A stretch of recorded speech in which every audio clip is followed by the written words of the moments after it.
அந்த ட்ரஸ்ட் அடிப்படையில் எப்போ கான்ஷியஸ் மைண்ட் ஒரு பாயிண்ட்ல ஃபோக்கஸ் பண்ணுதோ செல்ஃப் ஹிப்னாசிஸ் அப்படின்ற ஒரு மெத்தட் இருக்கு.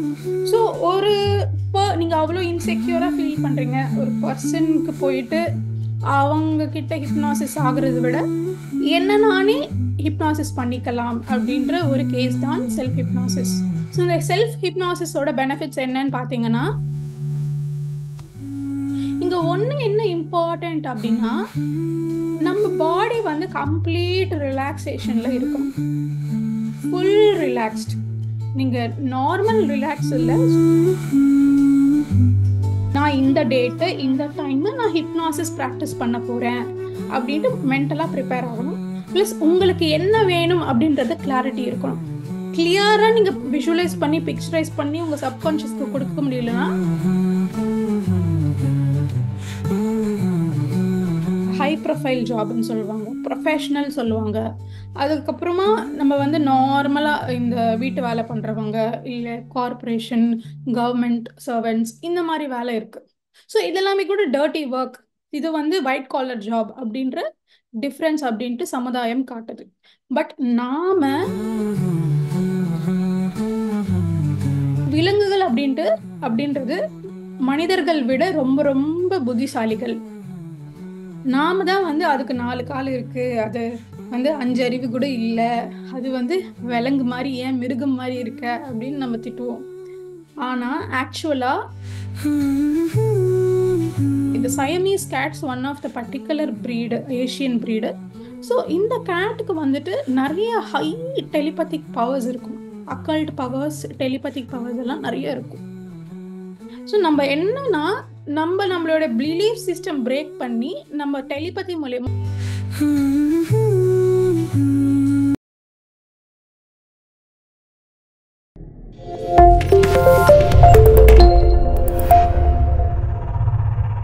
ஹலோ மாஸ்டர்ஸ், பிஎம்சி தமிழ் நேயர்களுக்கு வணக்கம்.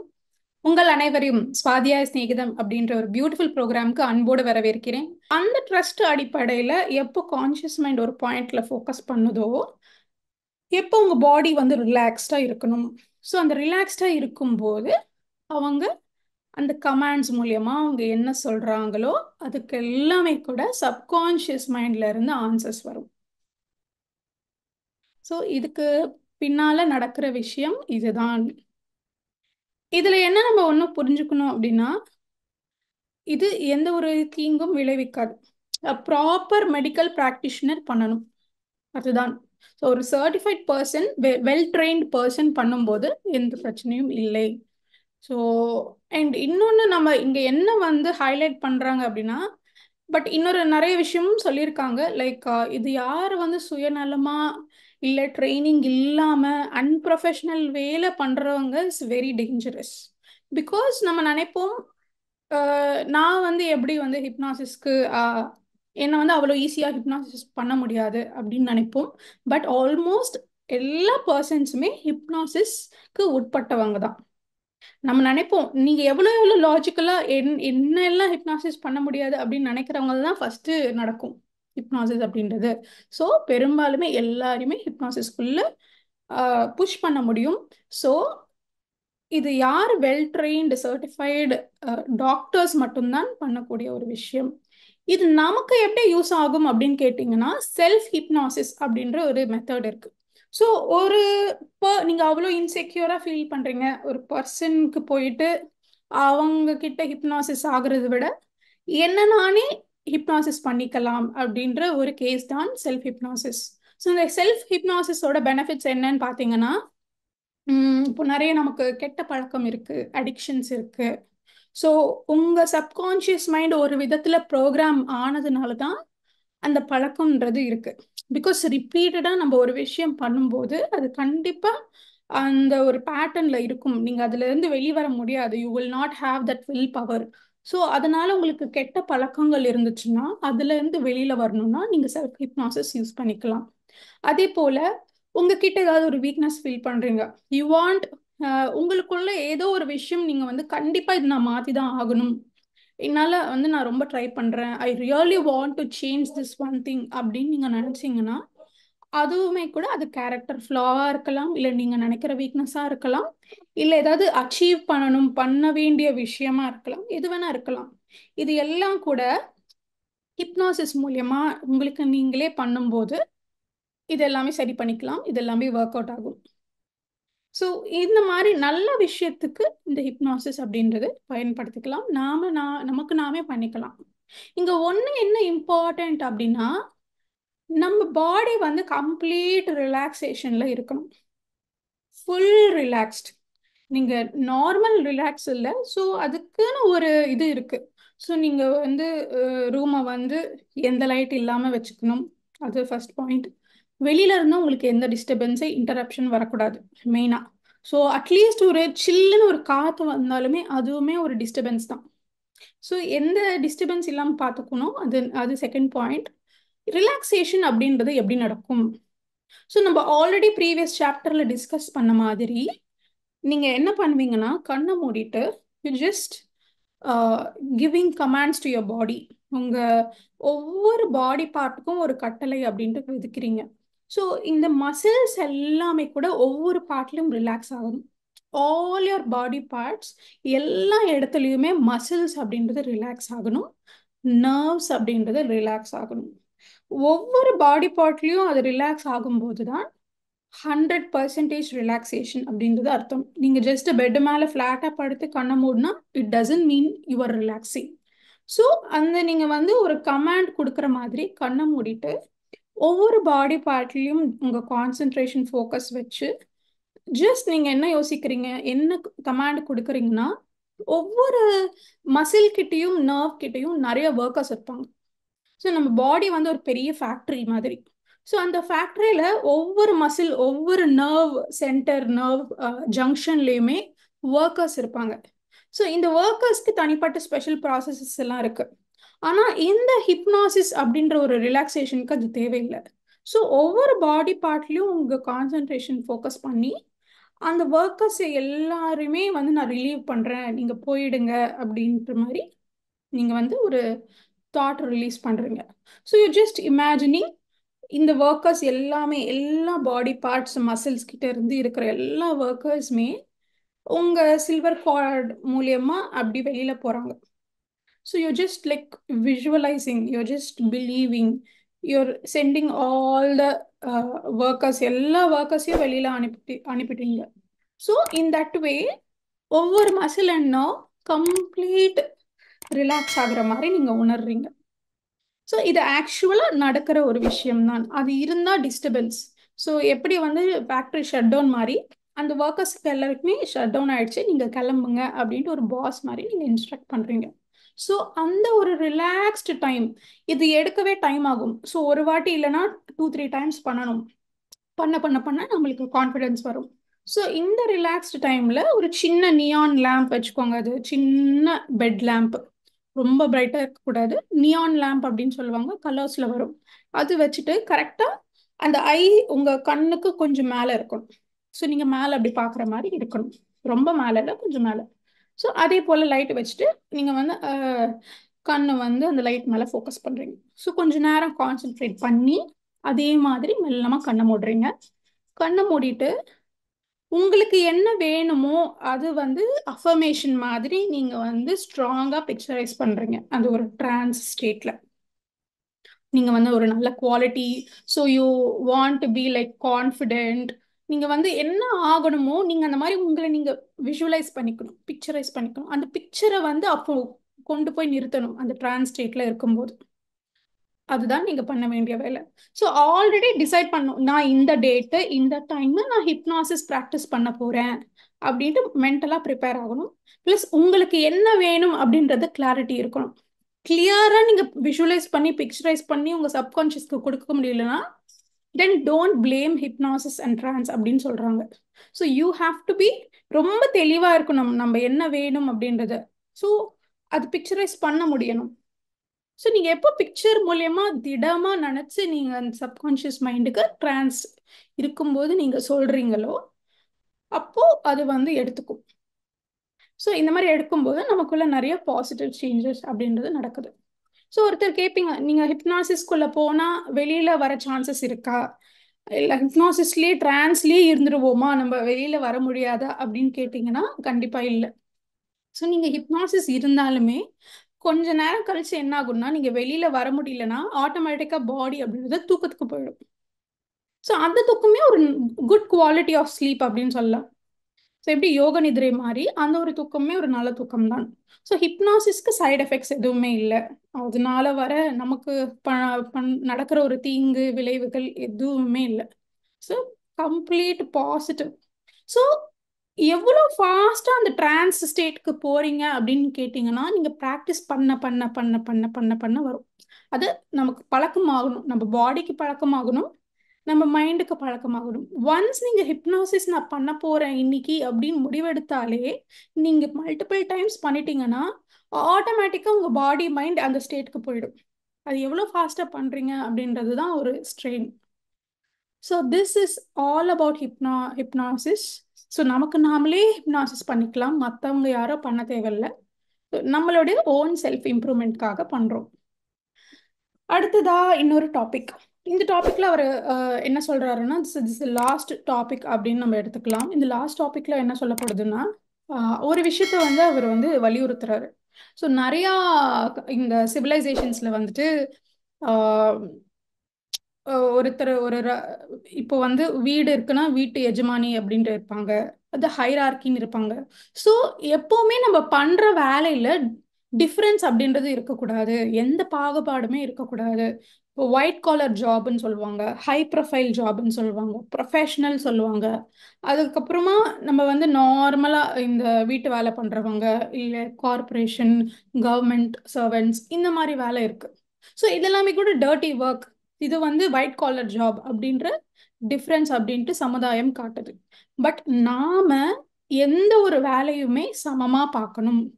அந்த வேலைக்கு புத்தி தேவை இருக்கும், சில வேலைக்கு புத்தி தேவை இருக்காது. இப்போ நீங்க வந்து ஒரு ஃபைல் பண்ணணும், அக்கௌண்ட்ஸ் இல்லை ஏதாவது ஒன்று பண்றீங்க, ஒரு ப்ரோக்ராம் எழுதுறீங்க, கம்ப்யூட்டர் ப்ரோக்ராம் அப்ளிகேஷன் டிசைன் பண்றீங்கன்னா டெஃபினட்டா இன்டெலெக்ட் யூஸ் பண்ணணும். ஆனா நீங்க பெருக்க கிளீன் பண்ண இதுக்கு மூளை வந்து யூஸ் பண்ண தேவையில்லை. ஸோ இந்த மாதிரி ஒரு டிஃப்ரென்ஸ் இருந்தாலுமே அந்த ஜாப் ஹை, இந்த ஜாப் லோ அப்படின்ற எந்த பாகுபாடும் வச்சுக்க வேணாம். ஏன்னா நீங்க வந்து தூய மனதோட ஒரு பியோர் மைண்ட், ஒரு சர்வீஸா உங்க மனசு எல்லாமே அதுல ஒருநிலைப்படுத்தி நீங்க பண்ணும்போது எந்த ஒரு வேலையுமே பியூர் தான். அந்த டிஃப்ரென்ஸ் பார்க்க வேணாம். ஸோ நிறைய சிவிலைசேஷன்ஸ்ல என்னன்னா, இந்த வீட்டு எஜமானி வந்து நிறைய சர்வன்ஸ் வச்சிருப்பாங்க. அவங்க கமாண்ட்ஸ் கொடுப்பாங்க, அவங்க பண்ண மாட்டாங்க, மற்ற சர்வன்ஸ் தான் பண்ணணும். ஸோ அது வந்து ஒரு அந்த வீட்டு எஜமானி வந்து வேலை பண்ணா, ஐயோ நீங்க எஜமானி இல்லை, நீங்க ஏன் வேலை பண்றீங்க, அது வந்து ஒரு கீழ்த்தனமா அப்படி யோசிப்பாங்க. அதே போல சைனால ஒரு பழைய ரொம்ப வருஷம் முன்னாடி சைனால வந்துட்டு நகம் வந்து பெருசா வளர்த்துப்பாங்க. எவ்வளவு பெருசானா அது அது வளர்க்குறது ஒரு ஃபேஷன். ஸோ அந்த அந்த ஃபேஷனை வச்சு அவங்க என்ன சொல்றாங்கன்னா, நாங்கள் எல்லாருமே டாப் பீப்புள், ஹை ஸ்டேட்டஸ்ல இருக்கிறவங்க. ஸோ விச் மீன்ஸ் அவங்க எந்த வேலையுமே அவங்களுக்காக பண்ணிக்க வேணாம், அவங்க கிட்ட ஆட்கள் இருக்காங்க அவங்களுக்கு எல்லா வேலையும் பண்ண அப்படின்னு சிம்பாலிக்கா காமிக்க பெருசு பெருசா நகத்தை வளர்த்துப்பாங்க, அதை ப்ரொடெக்ட் பண்ணவும் எல்லாம் பண்ணுவாங்க. ஸோ இந்த மாதிரி ஒரு இருக்கு. அதே மாதிரி டிபெட்ல வந்து ஒரு ப்ராக்டிஸ் இருந்துச்சு ரொம்ப வருஷத்துக்கு முன்னாடி. அவங்க ஷர்ட் ஸ்லீவ்ஸ் வந்துட்டு ரொம்ப லாங்காக வச்சுப்பாங்க. ஸோ விச் மீன்ஸ் அது அது அது அந்த மாதிரி தான் இருக்கும் ட்ரெஸ்ஸிங்கே. ஸோ அவங்க விரல்கள் தெரியாது யாருக்கும். அது எதுக்குன்னா, அது வந்து என்ன குறிக்குது, அவங்க வந்து டாப் பீப்புள், ஹை ஸ்டேட்டஸ் இருக்கிறவங்க. ஸோ அவங்க கை விரல்கள் தெரியலனாலும் ஒன்றும் பிரச்சனை இல்லை, அவங்களுக்கு வந்து ஆட்கள் இருக்காங்க, அவங்கள வந்து அவங்களுக்காண்டி வேலை பண்ணுறதுக்கு இருக்காங்க மக்கள். ஸோ தேர் ரிச் பீப்புள் அப்படின்னு காமிச்சுக்கிறதுக்காக அவங்க பண்ணுவாங்க. ஸோ இந்த மாதிரி நிறைய ஸ்டூபிடிட்டிஸ் இருக்கு. ஸோ இந்த லாமாஸ் மொனாஸ்ட்ரீஸ்ல என்ன நடக்கும்னா, அங்க வந்து இருக்கும், அங்கேயுமே ஹைரார்கி இருக்கும். ஒரு ஒரு லீடர், அதுக்கப்புறம் ஒரு நார்மல் இப்போதான் வந்த ஃப்ரெஷர் மாங்க். ஸோ அதுலேயுமே ஹைரார்கிஸ் இருக்கு. ஆனால் இந்த ஹைரார்கிஸ் இருந்தாலுமே அந்த டாப் யார் லீடர் இருக்காங்களோ அவங்களும் கூட ஒவ்வொருத்தருக்குமே வேலை அப்படின்றது இருக்கும். ஸோ அவங்களுமே கூட பெருக்குவாங்க, க்ளீன் பண்ணுவாங்க மொனாஸ்ட்ரிய, இது எல்லாமே பண்ணுவாங்க, பேசிக் ஒர்க்ஸ் சர்வன்ஸ் மாதிரி. ஸோ இந்த ஃப்ரெஷர் யாரெல்லாம் வந்திருக்காங்களோ அவங்க போடுற குப்பை இல்லை அவங்களோட திங்ஸு இது எல்லாமே க்ளீன் பண்ணுறது, இது எல்லாமே கூட அங்க இருக்கிற டாப் பீப்புள் பண்ணுவாங்க. ஸோ இங்க என்ன சொல்றாருன்னா, இது என்ன குறிக்குதுன்னா, நம்ம வாழ்க்கை அப்படின்றது கம்ப்ளீட் சேஞ்ச் தான். எதுவுமே நிரந்தரம் இல்லை வாழ்க்கையில. நீங்க வந்து இப்போ வந்து பிச்சைக்காரரா பிறக்குறீங்கன்னா, அடுத்த ஜென்மத்துல நீங்க வந்து ஒரு பெரிய ராஜாவா பிறக்கலாம். ஸோ ஒரு ஜென்மம் அப்படி, ஒரு ஜென்மம் இப்படி. எதுவுமே உங்க கம்ஃபர்ட்ன்றது இட்ஸ் நாட் பெர்மனன்ட். ஸோ அந்த பெர்மனன்ட் இல்லை அப்படின்ட்டு சிம்பாலிக்கா தெரிவிக்க, நீங்க எந்த ஒரு ஸ்டேட்டஸ் டெசிக்னிஷன்ல இருந்தாலுமே பேசிக் சின்ன சின்ன ஒர்க்ஸ் அதெல்லாமே பண்ற ஒரு பழக்கம் அப்படின்றது அவர் கத்துக்கிட்ட அந்த குருகுலத்துல இருந்துச்சு. ஸோ இதுல இருந்து அவரை வலியுறுத்துறது ஒண்ணுதான். நீங்க வந்து அது வேலையில டிஃபரன்சியேஷன் பார்க்காதீங்க. நீங்களுமே எல்லா வேலையும் இறங்கி பண்ணணும். அது சின்ன சின்ன நம்ம வந்து அசிங்கமா தோணும், கிளீன் பண்றது. ஸோ பட் இதெல்லாமே பண்ணணும். இதுதான் ஒரு பாயிண்ட். அடுத்த பாயிண்ட் என்னன்னா, அனிமல்ஸை பத்தி சொல்லியிருக்காங்க. அனிமல்ஸ் பத்தி என்ன சொல்லியிருக்காங்கன்னா, விலங்குகள் அப்படின்றது மனிதர்கள் விட ரொம்ப ரொம்ப புத்திசாலிகள். நாம தான் வந்து அதுக்கு 4 கால் இருக்கு, அது வந்து 5 அறிவு கூட இல்லை, அது வந்து விலங்கு மாதிரி ஏன் மிருகம் மாதிரி இருக்க அப்படின்னு நம்ம திட்டுவோம். ஆனா ஆக்சுவலா விலங்குகள் அப்படின்றவை மிக மிக மிக புத்திசாலியான ஒரு ஜீவன்கள். நம்மளை விட எவ்வளவோ புத்திசாலியான விஷயம் இருக்கு அதுகிட்ட. ஏன்னா நம்ம பார்க்க முடியாத விஷயங்கள் அது பார்க்குது, நாம் கேட்க முடியாத விஷயங்கள் அது கேட்குது. எங்கெங்கேயோ பழைய எது முன்னாடி வருஷத்துல நடந்தது எல்லாமே அதுக்கு ஞாபகம் இருக்கும். டக்குன்னு ஞாபகம் வரும், நம்மளுக்கும் இல்லை அந்த ஞாபக சக்தி. ஸோ அதே மாதிரி அலர்ட்டா இருக்கும். இது எல்லாமே குவாலிட்டிஸ் நமக்கு இல்லாதது அந்த விலங்குகள் கிட்ட இருந்து கத்துக்கலாம். அதே போல இங்க என்ன சொல்றாங்கன்னா, இந்த தேனீக்கள் கூட்டம் எல்லாமே கூட ஒரு பாஷை இருக்குமா அதுக்குன்னே. ஸோ ஹனி பேஸ்க்கு ஒரு பாஷை இருக்கு கம்யூனிகேட் பண்ண. அண்ட் அது அவ்வளோ ப்ராப்பராக ஒன்றுத்துக்கு ஒன்று கம்யூனிகேட் பண்ணிக்கும், ஒன்றுத்துக்கு ஒன்று இன்ஸ்ட்ரக்ஷன் கொடுக்கும். ப்ளஸ் அதுவுமே ஒரு மீட்டிங் கான்ஃபரன்ஸ் மாதிரிலாம் வச்சுக்குமா. சயின்டிஸ்ட் வந்து கண்டுபிடிச்சிருக்காங்க ரிசர்ச்ல. அது போல டால்ஃபின்ஸும் ஒரு கைண்ட் ஆஃப் ஃப்ரீக்வன்சி ரிலீஸ் பண்ணும், சவுண்ட்ஸ் ரிலீஸ் பண்ணும். ஸோ இந்த சவுண்ட்ஸ் எல்லாமே ரெக்கார்ட் பண்ணி டிஃப்ரெண்ட் ஸ்பீட்ஸில் ப்ளே பண்ணி பார்க்கும்போது ஒன் ஆஃப் த ஹை ஸ்பீட்ல என்ன மாதிரி கேட்குதுன்னா, ப்ராப்பர் ஒரு மனிதர் எப்படி பேசினா எவ்வளோ கிளியரா இருக்குமோ ஒரு மனிதர் பேசுற மாதிரி இருக்கு அந்த டால்ஃபின் இருக்கிற அந்த சவுண்ட்ஸ். ஸோ அந்த பர்டிகுலர் ஸ்பீட்ல அது வந்து நம்மளுக்கு டீகோட் ஆயிருக்கு. அதே மாதிரி இந்த சயமீஸ் கேட்ஸ் அப்படின்னு சொல்றாங்க. இந்த Siamese cats one of the particular breed, Asian breed. So இந்த கேட்டுக்கு வந்துட்டு நிறைய ஹை டெலிபதிக் பவர்ஸ் இருக்கும். அக்கல்ட் பவர்ஸ், டெலிபதிக் பவர்ஸ் எல்லாம் நிறைய இருக்கும். ஸோ நம்ம என்னன்னா, நம்மளோட பிலீஃப் சிஸ்டம் பிரேக் பண்ணி நம்ம டெலிபதி மூலயமா இந்த அனிமல்ஸ் கிட்ட கம்யூனிகேட் பண்ணலாம். நாம வந்து அது வந்து அதுக்கு புத்தி இல்லை, ஒன்றும் இல்லை, அது வந்து மிருகம், அது நம்மளை விட கீழே அப்படின்னு நீங்க நினைச்சீங்கன்னா டெஃபினெட்லி காண்ட் கம்யூனிகேட். ஸோ அதுங்களும் விலங்குகளும் என்ன நினைக்குதுன்னா, நாம என்ன அதை பத்தி நினைக்கிறோமோ அதே மாதிரிதான் விலங்குகளும் நம்மளை பார்த்து நினைக்குது. ஏன்னா அந்த சைமீஸ் கேட் கம்பேர் பண்ணும்போது, அதோட பவர் கம்பேர் பண்ணும்போது நம்ம ஒண்ணுமே இல்லை அதுக்கு இருக்கிற டெலிபதிக்கு. ஸோ அவங்கெல்லாம் ப்ராப்பர் டெவலப்டு ஹியூமன் பீயிங்ஸ்க்கு எப்படி வந்து கம்யூனிகேட் பண்ணி ஒரு சென்சிபிளாக இருக்கும் அந்த கான்வர்சேஷன். அதே சென்சிபிள் கான்வர்சேஷன்ஸ் நீங்கள் எப்போ டெலிபதி பண்ணும்போது உணர்வீங்க. அனிமல்ஸோட ஆன்சர்ஸை பொறுத்து நீங்கள் வந்து புரிஞ்சுப்பீங்க, இட்ஸ் ஸோ வெரி சென்சிபிள் அப்படின்ட்டு. ஸோ இதுதான் டெலிபதி மூலயமா அனிமல்ஸ் கூட கம்யூனிகேட் பண்ணலாம், இன்டராக்ஷன் பண்ணலாம். ஸோ அதுக்கிட்ட இருக்கிற விஷயங்கள் நிறைய இருக்கு. அது நம்மளை விட எவ்வளவோ மெச்சோர்ட். ஸோ அந்த கான்வர்சேஷன்ஸ் கேட்டால் நமக்கு புரியும். ஸோ நம்ம அனிமல்ஸ் பற்றி பார்த்தோம், அதோட இம்பார்ட்டன்ஸ் பற்றி பார்த்தோம். ஸோ எதுக்கு நம்ம கம்யூனிகேட் பண்ணணும், எப்படி ட்ரீட் பண்ணணும், எந்த கண்ணோட்டத்தில் அனிமல்ஸை பார்க்கணும். ஸோ எதுவுமே நம்ம வந்து அது என்ன சொல்லுதுன்னு புரிஞ்சுக்க நம்ம ஒரு ஸ்டெப் எடுத்தாதான் நமக்கு கேட்கும், அது புரியும் நமக்கு. நாம வந்து எந்நேரமும் அதை வந்து கீழாக பார்த்துட்டு இருந்தா ஒண்ணுமே நம்ம ரிசீவ் பண்ண முடியாது. So this is also intelligent being, I have lot to learn. இதுக்கு நிறையா இன்னும் இருக்கு, நம்ம நிறைய விஷயம் கத்துக்கணும் அப்படின்ட்டு நீங்க உங்களுக்கு சமமா பாக்குறீங்களோ அப்போ அது கம்யூனிகேட் பண்ண ஸ்டார்ட் பண்ணும்.